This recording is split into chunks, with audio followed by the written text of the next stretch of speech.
शेवटपर्यंत सोबत राहा.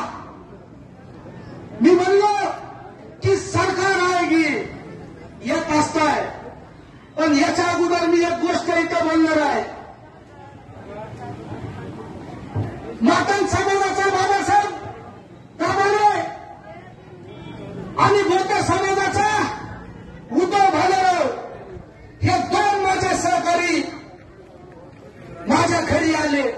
मी ऑफिसमध्ये बसलो होतो. म्हणलं बाबा काय धोरण आहे फोन करायलास.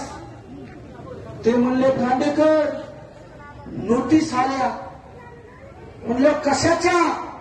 ते म्हणले अतिक्रमण उठवून आलं. म्हणलं मग म्हणले काहीतरी करावं लागतंय.